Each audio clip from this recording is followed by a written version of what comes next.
Komplek Makam Aulia Gunung Pring untuk berziarah atau bedah sejarah atau kegiatan kepariwisataan lainnya.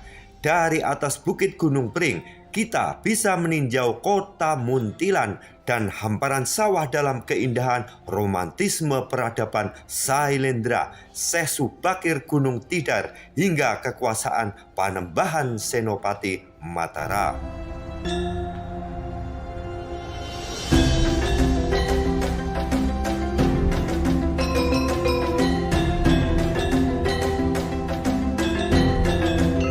Di Kabupaten Magelang, tepatnya di kawasan Gunung Pring, Dusun Karaharjan, Desa Gunung Pring, Kecamatan Muntilan, Kabupaten Magelang, Jawa Tengah, terdapat komplek pemakaman para aulia dan tokoh penyebar Islam.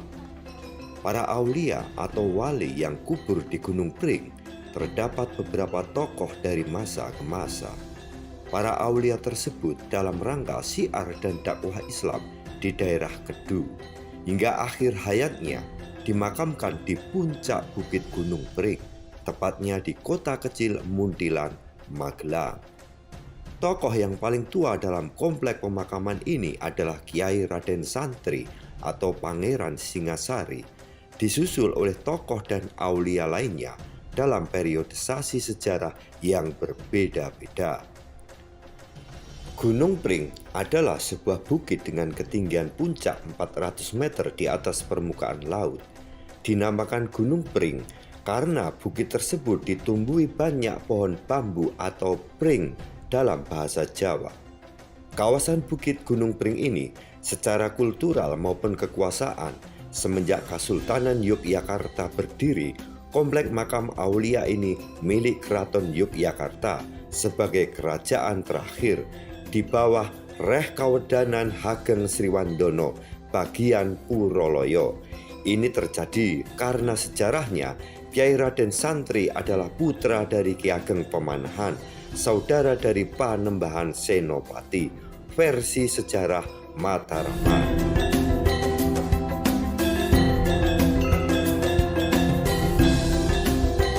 Kawasan Gunung Pring sebagai komplek makam aulia sudah ditata sedemikian rupa dengan sarana dan prasarana yang lengkap sebagai destinasi wisata religi atau minat khusus oleh Pemkab Magelang.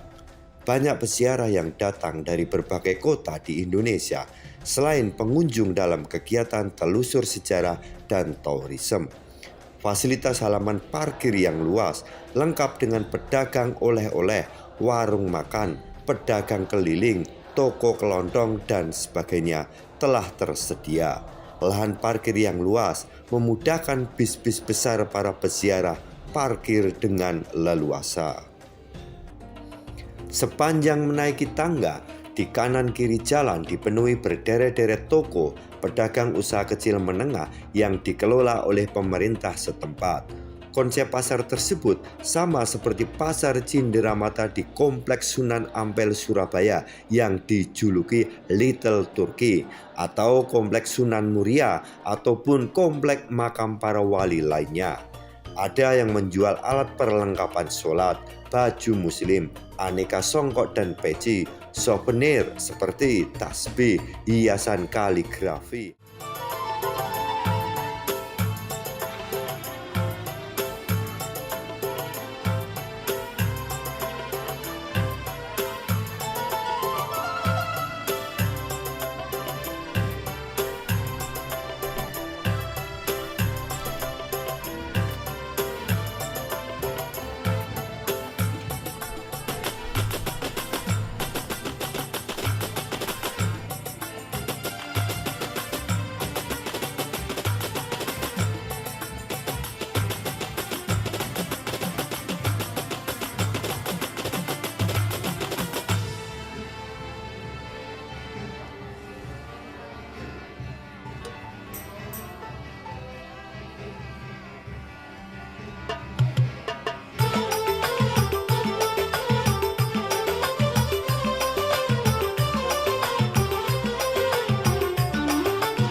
Assalamualaikum warahmatullahi wabarakatuh. Nah, ini kami dari PT Santri Kultur Level bersama owner dari Kali Putih Risto Abah dari Muntilan, Jawa Tengah. Kami di sini ingin sekali meminta bagaimana pendapat Abah tentang pelayanan dari PT Santri Kultur dan pelayanan dari Kali Putih Risto khususnya Abah. Menunya bagaimana, pelayanannya bagaimana gitu Pak. Kemudian bila ada kekurangan mohon masukan dan kritikannya Abah untuk membuat kami itu menjadi lebih baik untuk selanjutnya. Assalamualaikum warahmatullahi wabarakatuh. Alhamdulillah kami bersama rombongan tepatnya dari Pondok Pesantren Sumanulada, Nangkar, Lampung Selatan, Provinsi Lampung. Alhamdulillah setelah kami berziarah ke gunung yang tinggi disebut dengan Gunung Pringsewu, dan alhamdulillah oleh PT Santri Ucul, di mana kami menggunakan bis travel menggunakan PT Santri Ucul, diajak untuk makan siang di Kali Putih Resto, tempatnya di daerah Muntilan, Jawa Tengah. Alhamdulillah santri-santri kami, putra putri semua disambut dengan ramah dan cukup baik hidangannya, dan tempatnya juga begitu luas, sehingga tempat ini untuk memungkinkan bisa dikunjungi oleh para teman-teman yang secara kebetulan ziarah mengarah ke Pringsewu ini. Insyaallah mampirlah, nggak akan pernah kecewa menu yang disediakan oleh Resto Kali Putih. Insyaallah, sehingga kami berdoa mudah-mudahan Resto Kali Putih senantiasa selalu mendapatkan keberkahan oleh Allah Subhanahu wa taala. Amin. Karena melayani para penziarah, tamu-tamu, para waliullah yang alhamdulillah mereka dengan ikhlas melayani kami semua. Mudah-mudahan keikhlasan tersebut Allah ganti dengan keberkahan di Kali Putih Resto ini. Amin ya Allah rabbal alamin. Kurang lebih mohon maaf. Assalamualaikum warahmatullahi wabarakatuh.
Kisah kewalian dan karomah Syekh Abdul Muhyi Pamijahan.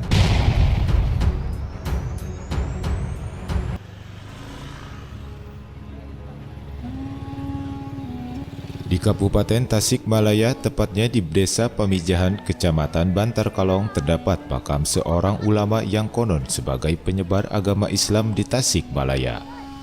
Makam tersebut banyak diziarahi masyarakat dari berbagai kota hingga saat ini. Tempat tersebut yakni makam Syekh Abdul Muhyi Pamijahan. Dari berbagai sumber literasi, sejarah penyebaran Islam oleh Syekh Abdul Muhyi di Tasikmalaya bermula saat ia berusia 27 tahun. Pada awalnya Syekh Abdul Muhyi beserta temannya dibawa oleh gurunya yakni Syekh Abdul Rauf bin Abdul Jabbar untuk menunaikan ibadah haji ke Tanah Suci. Saat di Baitullah, gurunya mendapat ilham yang menyebut bahwa salah satu santrinya ada yang akan mendapatkan pangkat kewalian.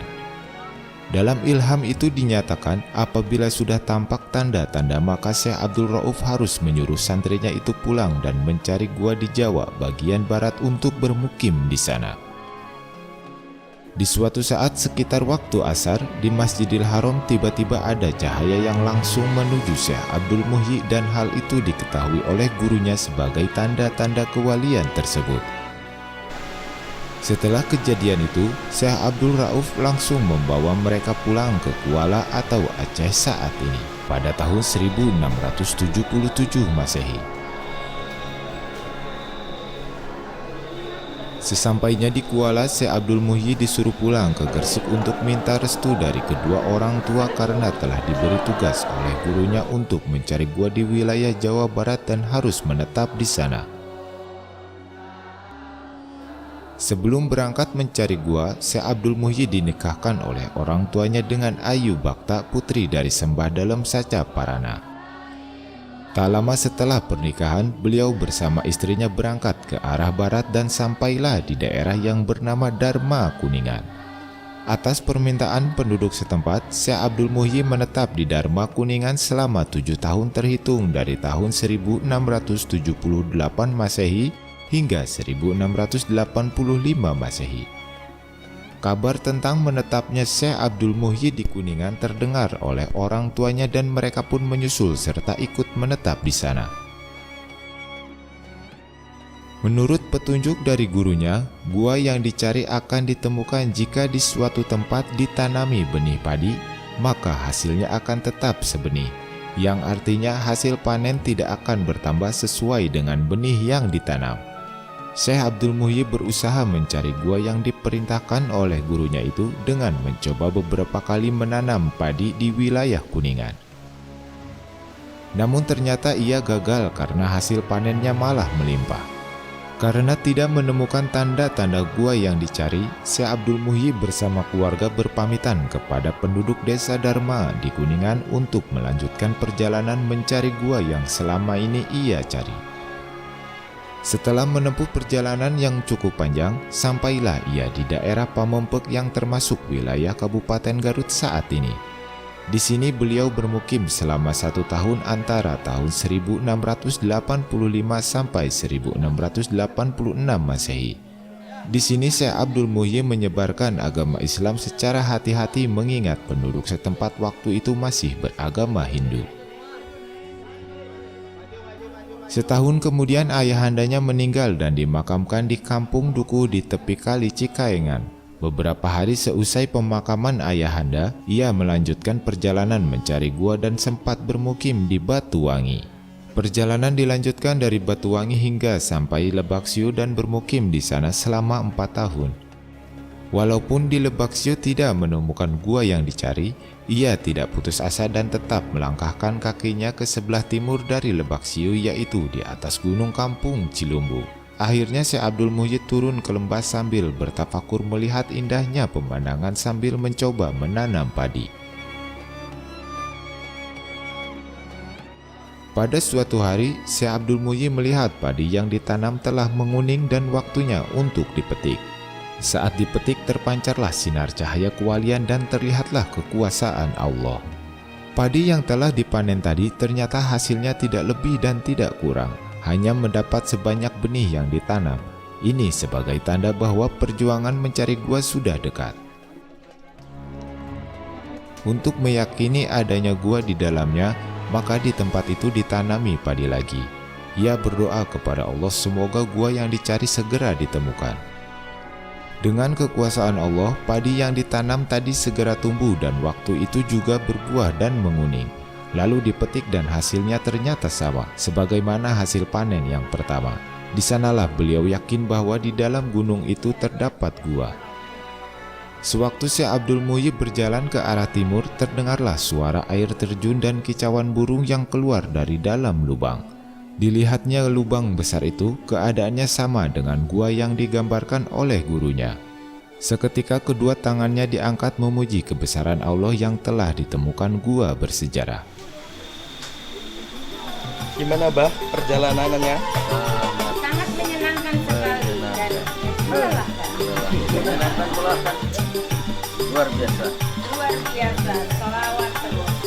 Nggak tahu sudah berapa kali sholawat.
Bismillah.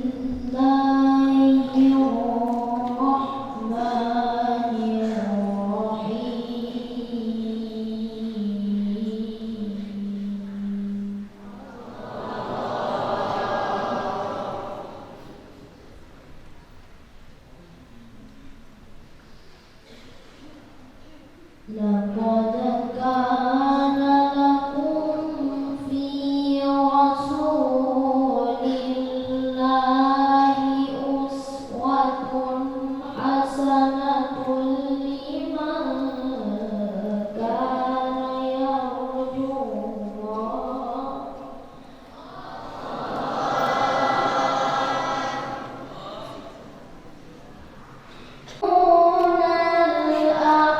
الأحزاب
sendiri tidak asing lagi, karena awalnya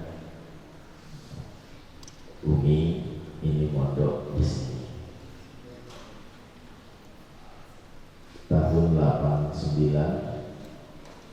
Umi mondok di sini menimba ilmu di pondok pesantren Qiratus Shafah. Kemudian putri beliau juga dititipkan di pondok pesantren ini, Happy Lutfia. Kemudian adiknya juga Gina ini, yang di depan Gina Nurmalia, karena nyentil dengan Happy Lutfia juga di sini. Kemudian saya sendiri mondok pesantren di Sunanul Huda Sukabumi, sudah disilaturahimi, diziarahi. Kemudian pondok anak yang pertama di Lirboyo, berikut pondok mantu juga di Lirboyo, kami silaturahimi.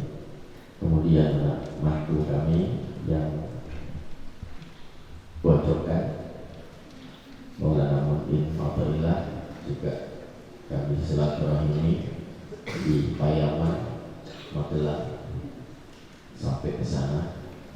Cuman yang beratlah silaturahim di mana beliau menimba ilmu di Pakistan. Jarak silaturahimnya kejauhan, sehingga keliling semua. Alhamdulillah, satu persatu semua kami silaturahimi, kami ziarahi. Di mana kalau guru-guru kami mungkin sudah banyak yang meninggal dunia, tapi estafet anak-anaknya semua meneruskan, termasuk di pondok pesantren Qiratus Shafah ini. Luar biasa. Yang saya bikin salut tidak ada lain, kekompakan dalam keluarga. Di Sunanul Huda luar biasa kekompakan anak beranak, ya, semua yang kompak bisa memajukan di pondok pesantren Sunanul Huda, sehingga yang sekarang santrinya ribuan juga. Dan di Qiratus Shafah Kudang ini juga luar biasa kekompakan keluarga besar, begitu luar biasa, sehingga Allah anugerahkan pondok yang begitu besar, yang memang dulu setahu kita memang belum sehebat dan sebesar ini, luar biasa ya. Dan dulu belum ada sekolahnya, ya, tapi sekarang inilah, sehingga saya mengajak anak istri, mantu semua silaturahim. Tidak ada lain, hanya meminta doa dari keluarga besar, masjid besar katanya di Jawa Barat, di Bandung, masjid apa? Al-Jafar. Kan pengen juga anak-anak santri di Lampung ini katok-katok.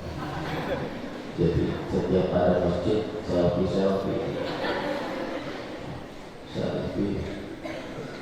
Jadi semua tempat selfie, masuk ke dalam gua aja selfie. Kalau diikuti diiringi dengan doa dari guru-guru yang ada di pondok Qiratus Shafah, yakin hidup kalian pasti berkah. Kemudian yang kedua, kalian taat dan nurut dengan orang tua. Siapapun kalian, kalau sudah kembali di hadapan orang tua, kalian bukan siapa-siapa, anak di hadapan orang tua. Sahabat apapun nanti kalian keluar dari pondok Qiratus Shafah ini, jadi apapun kalian, jangan pernah kalian lupa dengan guru kalian, jangan pernah kalian lupa dengan pondok kalian. Sahabat apapun kalian, kalian hanya anak murid yang keluar dari pondok Qiratus Shafah.